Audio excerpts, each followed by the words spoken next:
اعوذ باللہ من الشیطان الرجیم بسم اللہ الرحمن الرحیم الحمدللہ رب العالمین وصلی اللہ علی محمد وآل اجمعین واللعنۃ الدائمۃ علی اعداء محمد وآل محمد اما بعد وفقنا اللہ وإیاکم للعلم والعمل الصالحین انشاءاللہ تعالی۔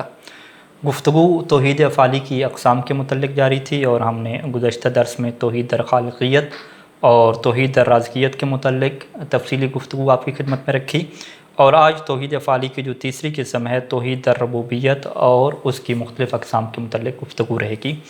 آج کے درس میں ہم توحید در ربوبیت کا معنی اور مفہوم سمجھیں گے، توحید کا مطلب کیا ہوتا ہے اور اس توحید میں شرک کا تصور کب لازم آئے گا اور شرک کیسے بنے گا اور کیسے شرک نہیں بنے گا، اور پھر ہم یہ بھی آپ کی خدمت میں رکھیں گے کہ توحید در ربوبیت کی جو 3 تقسیمیں علماء ذکر کرتے ہیں ان کا کیا مطلب ہے، کہ جس میں سے پہلی قسم توحید در حکمرانی یا توحید در حاکمیت، یا دوسری قسم توحید در اطاعت، اور تیسری قسم توحید در تشریع کی۔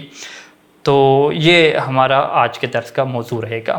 سب سے پہلے ہم چلتے ہیں کہ توحید در ربوبیت جب ہم استعمال کرتے ہیں، یعنی رب ایک ہے ہمارا، تو رب اور ربوبیت کا کیا مطلب ہے؟ رب کا مطلب مدبر ہے، تدبیر ہے۔ تدبیر کو انگلش میں مینجمنٹ کہتے ہیں، یعنی انتظام سنبھالنا۔ اس کائنات میں ہم نے آپ کے سامنے عرض کیا تھا کہ اللہ تعالیٰ نے بہت ساری چیزوں کو خلق فرمایا ہے، بہت ساری چیزوں کو رزق دے رہا ہے، لیکن اللہ نے ایک نظام بنایا ہے، کچھ چیزوں کو سبب قرار دیا ہے کہ وہ سبب دوسری چیزوں کو جنم دیتی ہیں، کچھ چیزوں کو سبب قرار دیا ہے کہ وہ دوسروں کو رزق عطا کرتی ہیں۔ تو یہ اللہ تعالیٰ نے ایک پورا نظام اور پورا سیٹ اپ بنایا ہوا ہے۔ تو اب ہم اگر یہ سوال کریں کہ یہ سارا جو نظام چل رہا ہے، اس نظام کو منظم کرنے والا کون ہے؟ تو اس نظام کو ترتیب دینے والا، اس نظام کو کنٹرول کرنے والا، اور چیزوں کو بڑے ایک اسباب کے تحت بنانے والا اور ان کو پھر ایک عروج تک لے جانے والا، کمال تک لے جانے والا، ان کو مکمل کرنے والا، یہ سارے کا سارا جو نظام ہے وہ اللہ کے ہاتھ میں ہے، یعنی اللہ ہی اسے کنٹرول کر رہے ہیں۔ یعنی یہ دنیا کے اداروں کی طرح نہیں ہے کہ آپ کہیں کہ بھئی ایک ملک کا بڑا سربراہ ہوتا ہے، پھر بڑا سربراہ ہونے کے بعد اب وہ ظاہری بات ہے مخلوق ہے، وہ پورے ملک کے شہروں کو تو خود نہیں دیکھ سکتا، تو اب اس نے جو ہے وہ نظام سنبھالنے کے لیے مختلف لوگوں کو رکھا ہوا ہے، اور مختلف لوگ اس کے مد مقابل میں آ کے نظام چلا رہے ہوتے ہیں، اور بعد کا اسے پتہ بھی نہیں ہوتا، اسے پتہ بھی نہیں ہوتا کہ وہ کیا نظام چلا رہے ہیں یا وہ کس طریقے سے چلانا چاہ رہے ہیں، بس اسے ٹوٹلی اجمالی طور پہ بریف کر دیا جاتا ہے کہ وہ نظام چلائے گا۔ اب وہ نظام کی جزیات کیا ہیں، تفصیلات کیا ہیں، وہ کس طریقے سے نظام چلا رہا ہے، وہ اس کی قدرت سے باہر ہے، بلکہ اس کے علم سے بھی باہر ہے، اسے پتہ ہی نہیں ہے۔ پتہ ہوگا تو پھر یہ قدرت کا استعمال کرے گا کہ وہ کیسا نظام چلا رہا ہے۔ تو ایک انسانی جو محدودیت ہے، آپ اس کو سوچ سکتے ہیں کہ لہٰذا ملکوں کا نظام چلانے کے لیے، کسی ادارے کا نظام چلانے کے لیے بہت سارے کام بانٹ دیے جاتے ہیں کہ تم اس شعبے کو دیکھو گے، اس کا نظام تمہارے حوالے ہے، ہم اس شعبے کو دیکھیں گے۔ اب جو دوسرے شعبے والا ہے اس کو پہلے والے نظام چلانے کے اوپر کوئی کنٹرول اس کا نہیں ہے کہ اسے پتہ ہو کہ یہ کیا کیا لوگ کام کر رہے ہیں اور کیسے کر رہے ہیں۔ تھوڑا بہت اسے بتا دیں گے، جنرل نالج ہو جائے گی، لیکن تفصیل اس کے پتہ ہو اور ہر چیز کو وہ کنٹرول کر رہا ہو، ایسا نہیں ہے، بلکہ اس نے ایک بندہ بنایا نظام کے طور پہ، اس کی چیز حوالے کر دی۔ لیکن اگر ہم اس کائنات کے نظام کی بات کریں تو ایسا نہیں ہے کہ اللہ تعالیٰ نے جو ہے وہ بہت سارے دیگر کوئی خدا بنائے ہوں، دیگر کوئی چیزیں بنائی ہیں اور ان کے پھر حوالے نظام کیا ہو، پھر آگے وہ خود چلا رہے ہوں، اللہ کو اس کا علم بھی نہ ہو جزیات کا، تفصیلات کا، کہ وہ کیا کیا کر رہے ہیں، بس ٹوٹل پتہ ہو کہ یہ چلے نظام چلا رہے ہیں۔ ایسی بات نہیں ہے، بلکہ ہم سب کا رب، پوری کائنات کا رب، پوری کائنات کو چلانے والا، منظم کرنے والا، اس کی تدبیر کرنے والا وہ اللہ تعالیٰ ہے۔ اللہ تعالیٰ کے علاوہ اس کے ساتھ کوئی شریک نہیں ہے، اس کا کوئی مددگار نہیں ہے کہ جو اس کی مدد کرے، اور نہ ہی اللہ کو اس کی ضرورت ہے۔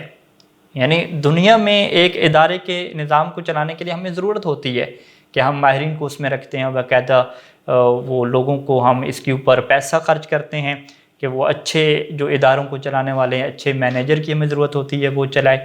لیکن اللہ تعالیٰ اس چیز کا محتاج نہیں ہے، بلکہ وہ قادر ہے، اس کے پاس ہر طرح کی قدرت ہے، اور وہی ہم سب کا رب ہے۔ تو ابھی ہم نے مثال آپ کو اداروں کی دی، اسی طریقے سے آپ انسان کی لے لیں۔ انسان کو بھی مختلف چیزوں کی ضرورت ہوتی ہے، اسے سورج کی روشنی کی ضرورت ہے، مختلف غذاؤں کی اسے ضرورت ہے۔ تو یہ سورج کو بنانا، اس کی روشنی کا ایک ٹائم پہ آنا، ایک ٹائم پہ چلے جانا، یہ سارے کے سارے نظام اور انسان کی ضروریات کو پورا کون کر رہا ہے؟ وہ انسان کا خالق ہے جو کہ اللہ تعالیٰ کی ذات ہے۔ اسی طریقے سے ایک کائنات ترتیب کے ساتھ چل رہی ہے، چاند اور سورج میں کوئی ٹکراؤ نہیں ہو رہا، کوئی تباہی نہیں ہو رہی، ہر چیز اپنے اپنے مدار کے اوپر ہے، بڑی سیٹنگ کے ساتھ ترتیب کے ساتھ چل رہی ہے۔ تو اس کو سب کون کنٹرول کرنے والا ہے؟ جو کنٹرول کرنے والا ہوگا اسے رب کہتے ہیں، اور وہ کون ذات ہے؟ وہ اللہ تعالیٰ کی ذات ہے۔ قرآن مجید میں اسی بات کی طرف اشارہ کیا گیا۔ سورہ عنکبوت کی یہ آیت آپ کے سامنے ہے کہ جس میں اللہ تعالیٰ کی طرف سے یہ ارشاد ہوتا ہے کہ الم تر ان اللہ انزل من السماء ماء، کیا تم نہیں دیکھتے کہ اللہ تعالیٰ نے آسمان سے پانی کو نازل فرمایا، فنستحی بہ الارض، اور اس کے ذریعے سے ہم زمین کو زندہ کرتے ہیں جبکہ وہ بنجر ہو چکی تھی۔ ان فی ذلک لآیۃ لقوم یسمعون، اور اس میں نشانیاں ہیں اس قوم کے لیے کہ جو سنتے ہیں، پھر سننے کے بعد غور و فکر کی منزل کے اوپر وہ چلے جاتے ہیں، تو ان کو یہ چیز پتہ چلتی ہے کہ یہ جو سارا نظام بنا ہوا ہے کہ کس طریقے سے سمندر کے اندر سے، مختلف پانیوں کے اندر سے، بخارات کے ذریعے سے بادل وجود میں آتے ہیں، پھر بادل کے ذریعے سے زمین کے اوپر پانی نازل ہوتا ہے، پھر ان بارشوں کی وجہ سے کس طریقے سے زمینیں آباد ہوتی ہیں، جب زمینیں آباد ہوتی ہیں تو کیسے جو ہے وہ رزق کا ایک نظام چلتا ہے، زندگی چلتی ہے، اور کس طرح سے انسانوں کی ضروریات پوری ہوتی ہیں۔ یہ سارا جو نظام ہے یہ اللہ تعالیٰ اسی آیت میں ہمارے سامنے رکھ رہا ہے، یہ چیز آپ کے لیے واضح ہو جائے گی۔ تو اب اگر ہم آتے ہیں کہ توحید در ربوبیت کا مطلب کیا ہے؟ توحید در ربوبیت کا مطلب یہ ہے کہ یہ سارے کا سارا جو نظام ہے، یہ جو ساری کی ساری تدبیر ہے، یہ اللہ تعالیٰ کے کنٹرول میں ہے، اور کوئی ایسا نہیں ہے کہ جو اللہ کا مددگار ہو، اللہ کا حصہ دار ہو، یا اللہ محتاج ہو کہ وہ کسی کے ذریعے سے اپنی کسی فرض کریں کہ چاند کے نظام چلانے کے لیے، سورج کے نظام چلانے کے لیے اسے کسی کی ضرورت پڑ جائے اور وہ کسی اور کو اس نے اس کا رب بنا دیا ہو، ایسا نہیں ہے، بلکہ وہ اکیلا ہی رب ہے، وہ یکتا ہے، وہ ایک ہی ہے کہ جو ساری چیزوں کا نظام چلا رہا ہے۔ اب یہاں پہ ہم اسی سوال کے اوپر آتے ہیں کہ توحید در ربوبیت میں شرک کب ہوگا؟ اگر کوئی کہتا ہے کہ نہیں، اس کائنات کے ایک رب نہیں ہے بلکہ ارباب ہیں، ایک سے زیادہ اس کے رب ہیں، تو کیا وہ مشرک ہوگا یا مشرک نہیں ہوگا؟ ہم یہاں پہ وہی بات کرتے ہیں کہ جب وہ کہہ رہا ہے کہ اس کائنات کو چلانے والے اور نظام کو چلانے والے اللہ کے علاوہ کچھ اور بھی لوگ ہیں، یا کچھ فرشتے ہیں، یا کوئی اور مخلوق ہے، تو اب یہاں پہ یہ سوال ہوگا کہ وہ اس مخلوق کو کیا اللہ کے ماتحت مانتا ہے یا اللہ کے مد مقابل مانتا ہے؟ اگر تو وہ یہ کہے کہ یہ جو فرشتے نظام چلا رہے ہیں یا کچھ مخلوق نظام چلا رہی ہے، یہ اللہ کے ماتحت ہے، اللہ کے حکم سے چلا رہی ہے اور اللہ نے انہیں یہ نظام دیا ہوا ہے، پھر تو یہ شرک نہیں ہوگا۔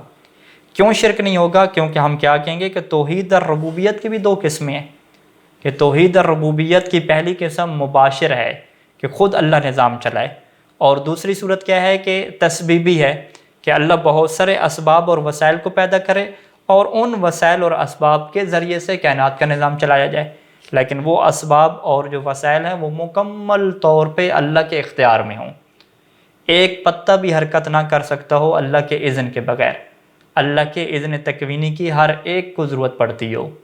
اگر ہم مکمل طور پہ 100% کسی سبب کو اللہ کے ماتحت مانتے ہیں اور اس سبب کی تخلیق، اس کے اندر قدرت، اس کے اندر کائنات کو چلانے کا شعور، اس کے اندر جو نظام کو کس طریقے سے چلانا ہے، ساری چیزیں وہ اگر اللہ کی عطا کرتے ہیں اور یہ اللہ کا مکمل طور پہ محتاج ہے اور اللہ کے حکم کے تابع ہے، اس کے تکوینی حکم کی یہ بندہ، یہ جو مخلوق خلاف ورزی تک نہیں کر سکتی، تو آپ کہیں گے یہ توحید ربوبیت باقی ہے، یہ کوئی دوسرا رب نہیں بن گیا جو اللہ کے مد مقابل آ گیا، اور یہ شرک نہیں ہو گیا۔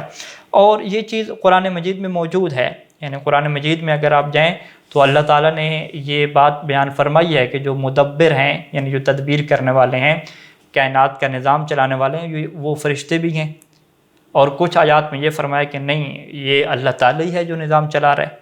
تو کیا ان دو آیات میں ٹکراؤ ہو جائے گا؟ نہیں، ٹکراؤ نہیں ہوگا۔ پہلے آپ آیات دیکھ لیجئے، پھر انشاءاللہ ہم اس کے اوپر گفتگو کرتے ہیں۔ یہاں پہ جو آیت ہے النازعات کی، فرشتوں کی مختلف صفات بیان فرمائیں، فالمدبرات امرا، کہ یہاں پہ کیا فرمایا کہ کچھ فرشتے ایسے ہیں کہ جو اس معاملے کی، اس امر کی تدبیر کرنے والے ہیں۔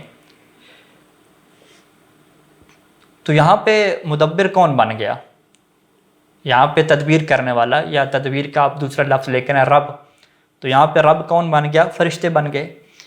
لیکن اگلی آیت میں کیا ارشاد فرمایا؟ اگلی آیت بلکہ نہیں، قرآن کی ایک اور جگہ پہ سورہ یونس میں، یعنی یہ سورہ نازعات میں ہے اور دوسری جو آیت ہے وہ سورہ یونس میں ہے، وہاں پہ کیا ارشاد فرمایا کہ تمام امور کا چلانے والا وہ اللہ ہی ہے، اور یہ خود لوگ گواہی دیں گے۔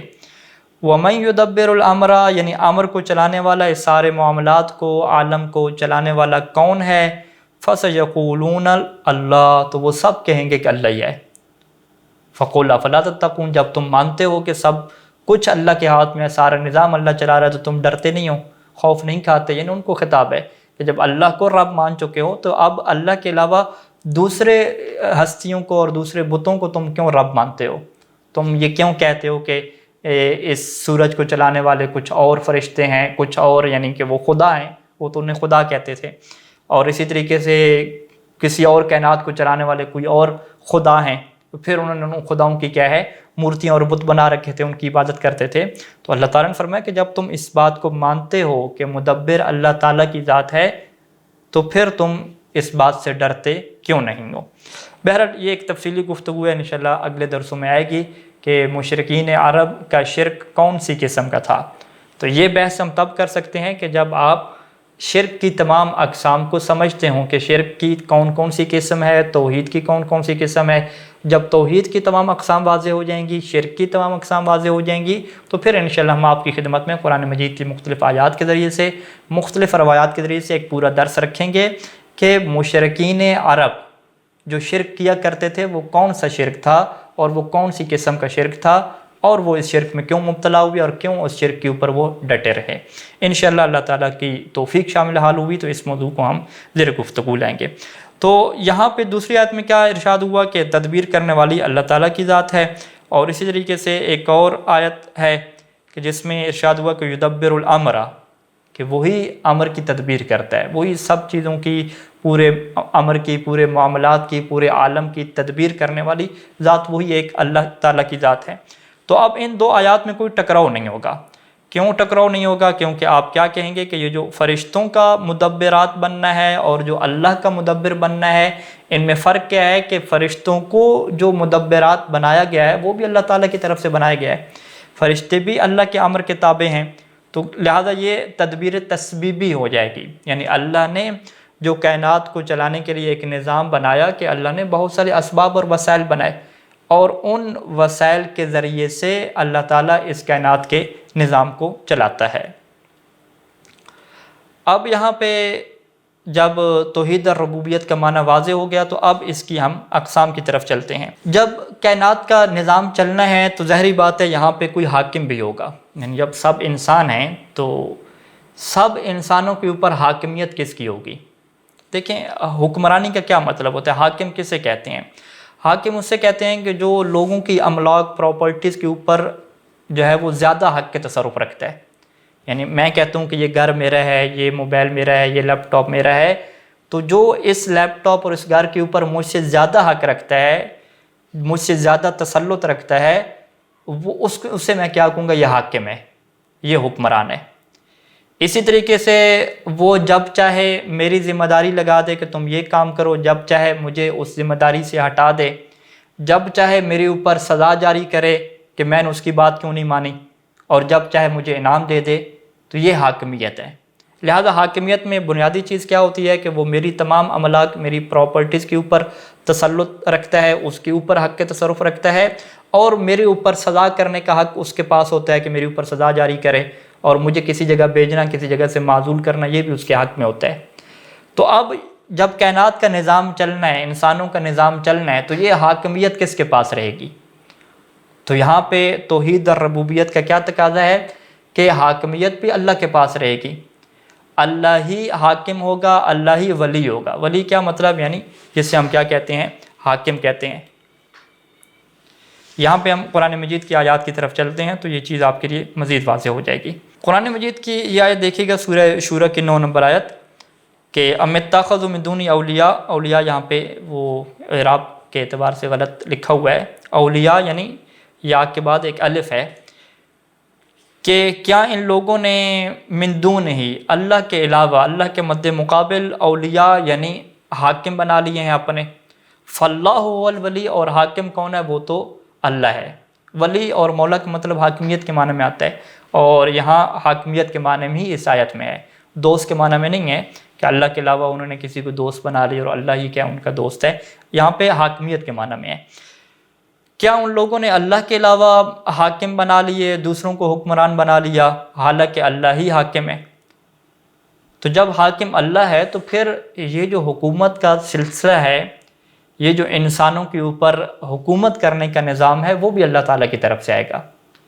اب یہاں پہ واضح ہے کہ اللہ تعالیٰ کی ذات یہ جو انسانوں کے اوپر حکومت چلائے گی، حکومت کرے گی، تو اس کے لیے اللہ تعالیٰ بہت سارے اسباب بنائے گی، بہت سارے انسانوں کی ذمہ داری لگے گی کہ تم اس طریقے سے اللہ کی حکومت کو نافذ کرو. اللہ بہت سارے قوانین دے گا کہ یہ اس جرم کی سزا ہے، یہ اس جرم کی سزا ہے، اور اس کو نافذ تم نے کرنا ہے معاشرے کے اوپر. تو اگر اللہ کسی بندے کو حاکم بنا دے ہمارے اوپر، کسی بندے کو ہمارے لیے واجب الاطاعت قرار دے، کسی بندے کو ولی بنا دے، تو ہم یہ نہیں کہیں گے کہ یہ ولی اور جو مولا بنا ہے وہ اللہ کے مقابلے میں آ گیا. نہیں، یہ اللہ کے ماتحت ہوگا. تو لہذا توحید در ربوبیت کی جو پہلی قسم ہے جسے ہم توحید در حاکمیت کہتے ہیں، یہاں اللہ کے مد مقابل اگر کسی کو حاکم مانا جائے تو پھر شرک ہوگا. لیکن اللہ کے ماتحت کسی کو حاکم مانا جائے اور یہ کہا جائے کہ یہ اللہ کے حکم کو نافذ کرنے کے لیے ہمارے اوپر اللہ کی طرف سے بھیجا گیا ہے، تو یہ پھر شرک نہیں ہوگا، بلکہ یہ توحید در حاکمیت کی ایک تسبیبی صورتحال ہوگی کہ اللہ نے ایک وسیلہ، ایک ذریعہ کو اختیار کیا اور اس ذریعے کے ذریعے سے اللہ تمام انسانوں پہ حکومت کر رہا ہے. جیسا کہ یہاں پہ امیر المومنین علیہ السلام سے نہج البلاغہ میں ایک حدیث نقل ہوتی ہے کہ لابد للناس من امیر بر و فاجر، کہ لوگوں کے اوپر ایک حکمران اور امیر ضروری ہے، کیونکہ اگر امیر اور حکمران نہیں ہوگا تو سارا نظام کائنات کا جو لوگوں کا آپس میں ہے، یہ سارا نظام نہیں چل سکتا. اگر یہ چلے گا تو کسی امیر کے ذریعے سے چلے گا. اب یہ امیر دو طرح سے ہے، یا یہ نیک ہے یا یہ فاجر اور ظالم ہے. نیک حاکم کب ہوگا؟ نیک حاکم تب ہوگا جب وہ اللہ کو حاکم سمجھے گا، وہ کہے گا کہ اللہ ہی ہمارا حاکم ہے اور اللہ نے ہم سب کے لیے قوانین دیے ہیں، اور اللہ کے جو قوانین ہیں انہی کو میں آپ کے اوپر نافذ کر رہا ہوں، تو یہ نیک حاکم ہوگا. بر کے مقابلے میں جو فاجر ہے، فاجر اور ظالم اور حاکم کب ہوگا؟ کہ جب وہ اپنی حکومت کی طرف بلائے گا. وہ یہ نہیں کہے گا کہ یہ اللہ کی حکومت ہے، وہ کہے گا یہ میری حکومت ہے، میں ہی سب قوانین تمہارے لیے بناؤں گا اور میں ہی تمہارے اوپر حکومت کروں گا. تو ہم کیا کہیں گے؟ یہ شرک ہے. نہ فقط یہ بندہ گناہ گار ہے بلکہ گناہ گار سے ہٹ کے یہ بندہ شرک بھی کر رہا ہے. تو لہذا جو بھی حکومت کا تصور ہے مسلمانوں کے ہاں، اس میں یہ بات بنیادی طور پہ رکھی جاتی ہے کہ ہم انسان دوسرے انسان کے اوپر کوئی حق حکومت نہیں رکھتے، سب انسان برابر ہیں. لیکن اللہ نے جس کو حاکم بنا دیا ہے، چاہے وہ امام ہوں، معصوم ہوں، یا امام معصوم کی طرف سے کسی کو قاضی بنا دیا جائے، وہ قاضی ہو، فقیہ ہو، تو یہ سارے کا سارا اللہ کے ماتحت ہو جائے گا. اسے ہم توحید در حاکمیت میں شرک نہیں کہیں گے. اسی طریقے سے توحید در ربوبیت کی جو دوسری قسم ہے وہ توحید در اطاعت ہے، کہ کائنات میں جب نظام چلنا ہے تو کسی کی اطاعت تو کرنی ہے. اب یہ اطاعت بھی کس کی ہوگی؟ ایک انسان کے دوسرے انسان کے اوپر اطاعت ضروری نہیں ہے، بلکہ اللہ تعالیٰ کی اطاعت ضروری ہے. ہاں، اگر اللہ تعالیٰ یہ حکم دیتا ہے کہ تم اس انسان کی اطاعت کرو تو پھر یہ بھی اللہ تعالیٰ کی اطاعت ہو جائے گی. یعنی کوئی انسان اپنی طرف سے یہ نہیں کہہ سکتا کہ میں تمہارے اوپر حق اطاعت رکھتا ہوں کہ تم میری اطاعت کرو. ہم کہیں بھائی تم کون ہوتے؟ تم بھی ہماری طرح کے انسان ہو. وہ کہے گا نہیں، میں خود جو ہے وہ تمہیں کہتا ہوں کہ میرے پاس یہ حق ہے کہ تم میری اطاعت کرو.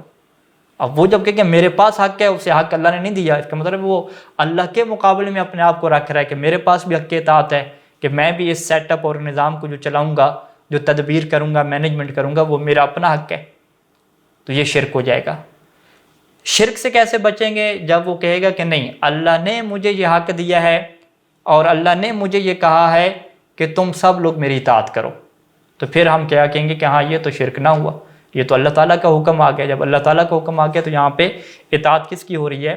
اللہ تعالیٰ کی ہو رہی ہے. جیسے کہ قرآن مجید کی آیت ہے کہ وَمَا أَرْسَلْنَا مِن رَسُولٍ إِلَّا لِيُطَاعَ بِإِذْنِ اللَّهِ، کہ ہم نے کوئی رسول نہیں بھیجا مگر کس لیے؟ تاکہ اللہ کے اذن سے اس کی اطاعت کی جائے. لہٰذا یہاں پہ بِإِذْنِ اللَّهِ کیا مطلب؟ کہ اللہ کا اذن ہے، اللہ نے اسے یہ بنایا ہے کہ تم سب اس کی اطاعت کرو گے. تو بس اگر اللہ کا اذن کا ہم انکار کر دیں اور کہیں کہ اللہ نے اس کو نہیں بنایا کہ ہم اس کی اطاعت کریں، یہ خود اپنی طرف سے بن گیا، تو اسے ہم کیا کہیں گے؟ رب کہیں گے. جیسا کہ یہود کے علماء اور رہبان کے متعلق اہل بیت علیہ السلام فرماتے تھے کہ لوگوں نے ان کو اپنا رب بنا لیا، ارباب بنا لیا.